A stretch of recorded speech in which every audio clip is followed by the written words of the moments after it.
If anyone ever tells you retirement is peaceful, punch them gently in the arm and hand them a copy of my neighborhood's HOA bylaws, because peace, that ship sailed the moment I moved into Whispering Pines, a community so obsessed with conformity that even the squirrels are color-coded. I had dreams, post-retirement dreams of backyard lounging, sun-drenched naps, and a quiet little koi sanctuary in my swimming pool to soothe my aging soul. Instead, I got war, suburban war, and its name was Kerren, HOA, president, keeper of bylaws, queen of passive aggression. The woman had the charm of a wet sponge and the diplomacy of a malfunctioning Roomba. If you've never been targeted by a woman who alphabetizes her spice rack and files formal complaints about unauthorized flamingo placement, then count your blessings. I wasn't just on her radar, I was the radar, and it all started with my fish. Let me rewind just a bit. When I say fish, I don't mean some sad little goldfish floating around in a bowl named Bubbles. No, sir. I'm talking about an entire ecosystem, a handcrafted, carefully balanced aquatic paradise I built in the shallow end of my backyard swimming pool. Koi, goldfish, a few friendly guppies. Heck, there was even a snail named Kevin. I converted the pool because I wasn't doing cannonballs anymore, and it seemed like a tranquil, low-impact retirement hobby. And let me tell you, those fish were my pride and joy. I fed them by hand, played classical music to them in the evenings. I even considered teaching one of them to fetch a marble for party tricks. It was going great until Kerren noticed. Now, I may have forgotten to submit a formal pool repurposing request to the HOA, but in my defense, I didn't think turning my pool into a fish's spa needed a 14-page proposal, a topographic map, and a letter from the Pope. But Kerren, oh, she lived for that kind of red tape. She sent me a notice titled Unapproved Aquatic Installation, Potential Mosquito Hazard. And from there, it escalated faster than a bingo brawl on a Sunday afternoon. She started photographing my pool from the sidewalk, left laminated warnings in my mailbox. At one point, she even brought over a self-appointed water inspector who was actually just her cousin Rick in a polo shirt. I tried to reason with her, explain the benefits of koi to community peace and mental wellness. I even offered her a tour of the pool, complete with complimentary cucumber water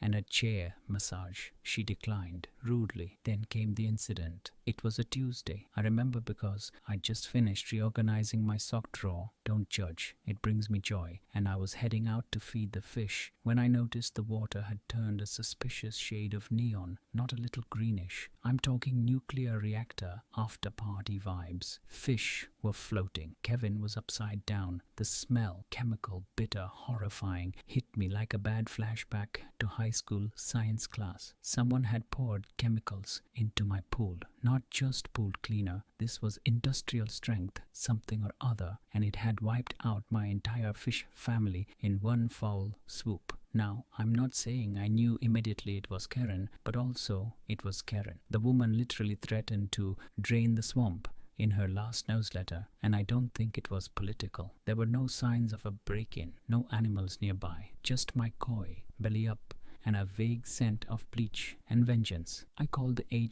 HOA. They shrugged, called animal control. They referred me to water safety. Water safety told me to contact my neighborhood governing body, which, guess what, was Kerren, a perfect little circle of bureaucratic hell. That night, as I buried Kevin under the garden gnome named Ralph, may they both rest in peace, I made a decision. No more Mr. Nice Pool Guy. This wasn't just about fish anymore. This was war, and I wasn't going to win it with reason. No, I was going to win it with style. The first rule of suburban warfare are never let them know you're planning revenge. Smile, wave, act like everything's fine while you draw up battle maps behind your azaleas. I started with research, dug into every HOA rule, every loophole, every clause that Kerren herself had ever used against me or anyone else. I kept a binder, tabs, highlights, cross-references. If there was an opening, I'd find it. Next, I recruited Mildred from down the street, former librarian, sharp as a tack, hates Kerren with the fire of 1,000 suns. Bob, retired lawyer, spent 20 years dismantling contracts for breakfast. And George. No one really knows what George did before retirement, but but there are rumors of espionage. The man once dismantled a lawnmower with a spoon. We became a task force. Operation Fish Fry. Backfire. We didn't strike immediately. Oh no, that's not how classy revenge works. We waited, observed, built our case.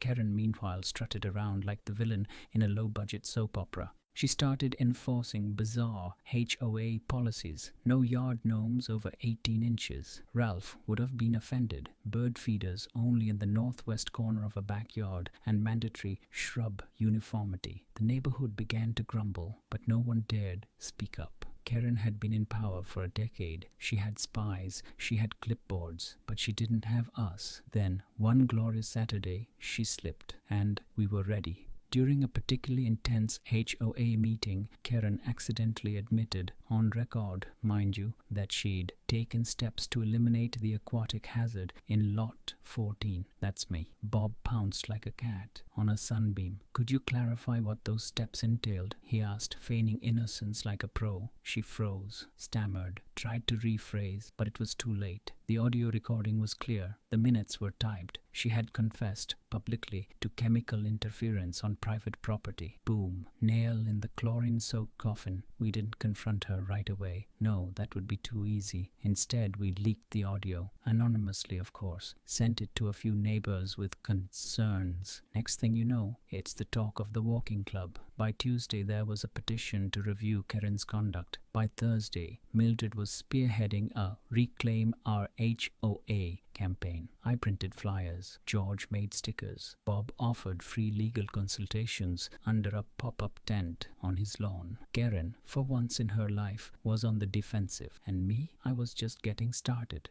You know that moment in a spy movie where the hero dramatically rolls out the master plan on a chalkboard, complete with red string and black and white photos of villains looking ominous in trench coats? Yeah, that was my living room, except the chalkboard was a corkboard from Office Depot. The red string was actually dental floss, Mildred's idea. She had coupons. And the villain, a 72-year-old woman with a perm and a taste for petty tyranny. But don't be fooled. Kerren was no pushover. This woman once had a bench removed from a public park because it encouraged loitering. She was the kind of person who filed noise complaints against ice cream trucks and thought Amazon delivery drivers were a threat to neighborhood harmony. So yes, plotting her downfall required precision, patience, and just the right amount of passive-aggressive flair. Our operation had 3 core goals. 1. Strip Kerren of her HOA presidency. 2. Publicly expose her fish murder shenanigans. And 3. Install a more, shall we say, sane governance system. We named it Operation Chlorine Karma. George wanted to call it Fish Justice 3000, but we voted. Democracy, baby. Step 1 was all about building alliances. Mildred hosted a Cookies and Concerns event in her backyard, which sounds wholesome, but was basically a stealth HOA resistance meeting disguised as a bake sale. She made snickerdoodles shaped like koi. People showed up in droves because, let's face it, retirees can't resist baked goods and gossip. I gave a little speech, told them about the fish, the chemicals, the recording, played the audio on a Bluetooth speaker shaped like a frog. The gasps were theatrical. One woman dropped her lemon square. Another whispered, "She always did smell like bleach." The tide was turning. But here's the thing about old people. They're cautious. They've seen enough elections, coups, and surprise plot twists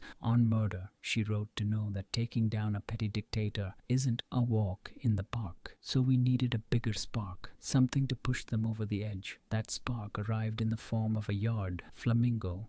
Now I know what you're thinking. A plastic bird, really. But in our neighborhood, a flamingo was a statement. It was rebellion. Kerren had banned them years ago, citing visual disharmony and a suspicious connection to lawn vandalism in 2003. So naturally George ordered 50 of them. We struck at dawn on a foggy Tuesday morning as the sun rose over our peaceful cul-de-sac. Every single house, except Kerren's, woke up with a bright pink flamingo proudly staked in their yard. Mildred even crocheted tiny protest sashes for each bird that read, "Justice for Kevin" and "Cluck you, Kerren," okay? That one got a few raised eyebrows, but we rolled with it. It was beautiful. It was absurd. It was war. Kerren predictably lost her mind. She marched from house to house in her robe and orthopedic sandals, shouting about neighborhood standards and avian defilement. At one point, she actually attempted to confiscate the flamingos, tossing them into the back of her Prius like a deranged bird bounty hunter. But the residents, my people, stood firm. Bob quoted bylaws. Mildred filmed everything. George just stood on his porch, sipping coffee and slow clapping like a villain in a telenovela. The flamingo uprising made it to the local paper. Elderly neighborhood in lawn ornament standoff. The headline read. They interviewed me on my front lawn. I wore a tie. The flamingos wore bow ties. Kerren refused to comment, though she did glare into the camera like she was trying to melt the lens with her eyes. But as satisfying as it all was, it still wasn't enough to force her out. No, for that, we needed hard evidence, the kind of scandal that couldn't be dismissed as neighborhood drama. So we started digging, figuratively, not literally. This wasn't a mafia movie. Bob filed a formal request for financial transparency from the HOA. George hacked into the HOA's Dropbox folder. Mildred somehow convinced Kerren's second-in-command, Janet the treasurer, who had a secret gambling habit, to flip. What we found, oh boy. Turns out, Kerren had been rerouting HOA funds for years. New community benches, ordered from a company her nephew owned. Those overpriced pine tree trimmings, paid for twice, under 2 different invoices. She even billed the HOA for a security drone that turned out to be a $40 toy helicopter from Amazon. The woman was running a suburban racket so organized it could have been featured on Dateline. Now, armed with the nuclear codes, we prepared for the final strike. A special emergency HOA meeting was called, officially about bird-related property disputes. But everyone knew what it really was. The showdown, the trial, the fishy reckoning. We rented extra chairs. George wore a tuxedo. I wore a Team Kevin t-shirt under my blazer. The turnout was massive. Even Larry from Lot 9 showed up, and he hasn't left his house since 2016. Kerren opened the meeting with her usual smug authority. This gathering, she began, is to address the gross misuse of decorative liberties within our community. But before she could launch into her anti-flamingo tirade, Bob stood up and cleared his throat, dramatically, like he was about to deliver the opening monologue in a Shakespearean courtroom drama. "What about the koi fish, Kerren?" he asked, holding up a laminated photo of Kevin, belly up, tragic, iconic. The room went silent. "I have no idea what you are referring to," she huffed, though her eye twitch betrayed her. "I believe you do," Mildred said, sliding a printed spreadsheet across the table. Along with these financial discrepancies, and of course, this audio clip. She hit play, Kerren's voice crisp and clear. "I took care of the fish problem in Lot 14. Chemical hazard eliminated." The silence broke into murmurs, then full-on mutiny. People stood up, pointed fingers. Someone threw a gavel. George played dramatic music from his phone. It was glorious. And then she snapped. "You people are ungrateful," she shrieked. "I built this neighborhood. I maintained order. I saved you from tacky wind chimes and rogue gnomes, and you murdered my koi." I yelled back, channeling all the righteous fury of a retired man who once wept over a snail named Kevin. The vote was unanimous. Effective immediately, Kerren was removed from her post as HOA president. Her flamingo confiscation duties were reassigned. Her clipboard was symbolically snapped in half and fed to George's compost bin. And as for me, well, let's just say revenge tastes a lot like vindication and slightly like chlorine. You'd think the downfall of Kerren would be enough, that once the queen of community tyranny was dethroned and stripped of her clipboard, the skies would clear, the birds would sing, and I could finally go back to sipping lemonade by my pool without fear of chemical warfare. But no, this wasn't just about justice anymore. It was about redemption. It was about honoring Kevin and the 36 brave aquatic souls who floated into the great beyond thanks to a bleach-happy busybody with too much free time.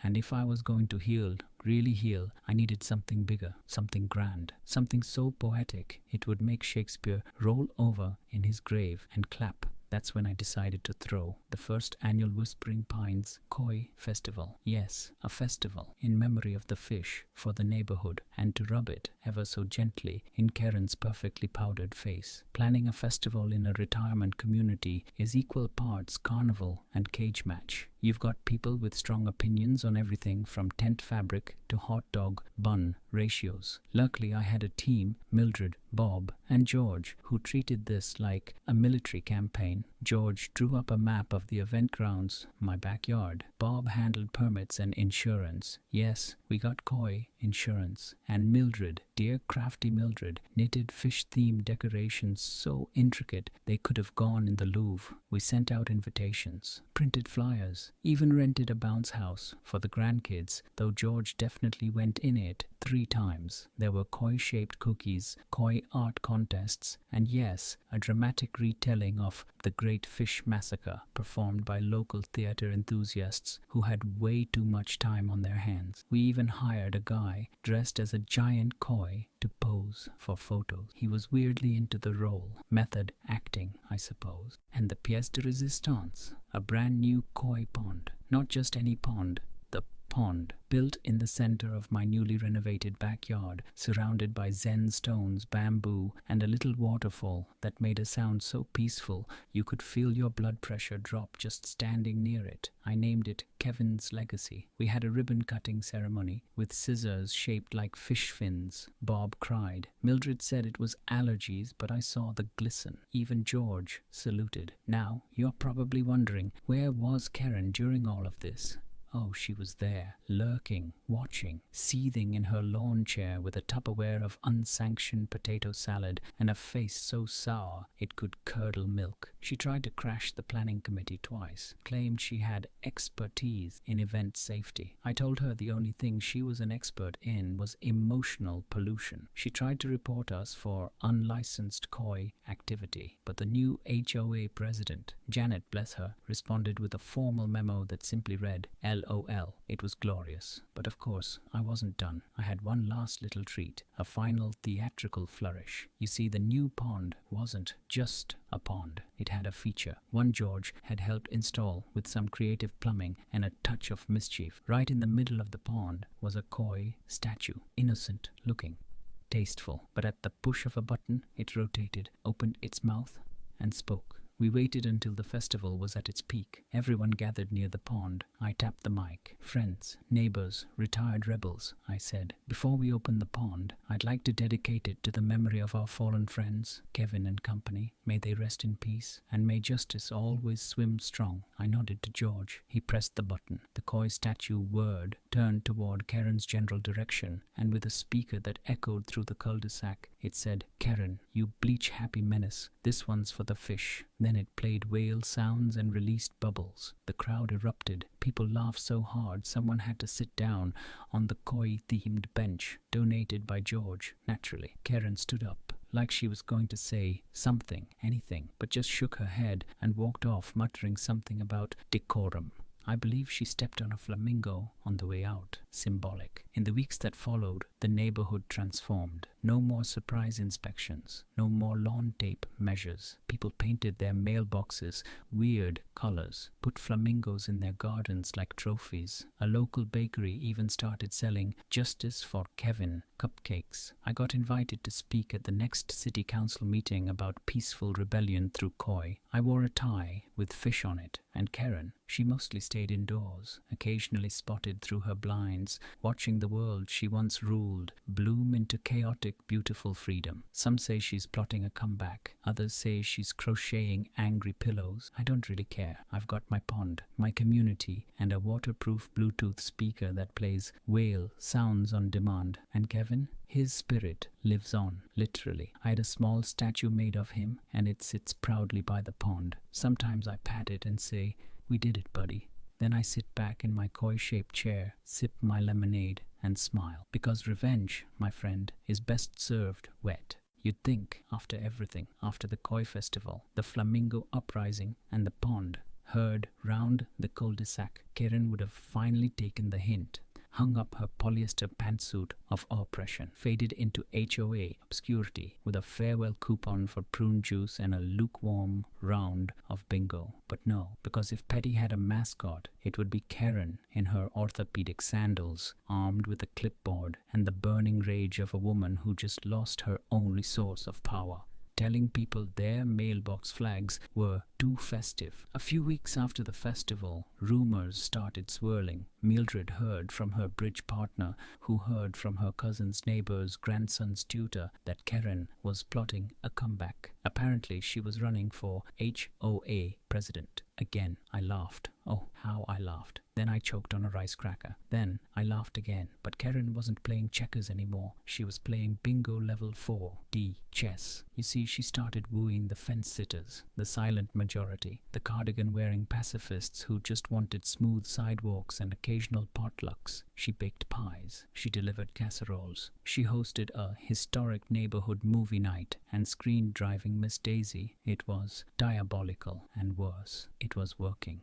George called an emergency backyard council. We sat beneath Kevin's statue like a fishy Mount Rushmore and stared at the grim reality. Kerren was gaining ground. The next HOA election was 2 weeks away, and if she got enough proxy votes from the folks who always RSVP, maybe we were toast. Chlorinated, overregulated toast. So I did what any freedom-loving, fish-avenging, middle-aged man would do. I launched a counter-campaign. We called it No More Koi Killers 2025. Posters went up. Flyers got delivered. I even had buttons made with Kerren's face in a red circle with a line through it. Mildred knitted custom anti-Kerren oven mitts. Don't ask why, just go with it. George made a campaign jingle to the tune of Sweet Caroline, Sweet Koi Vine, ba-ba-ba, our fish deserve to live just fine. And then inspiration struck. A move so bold, so theatrical, so wonderfully petty that it would seal the election with the force of 1,000 glittery lawn gnomes.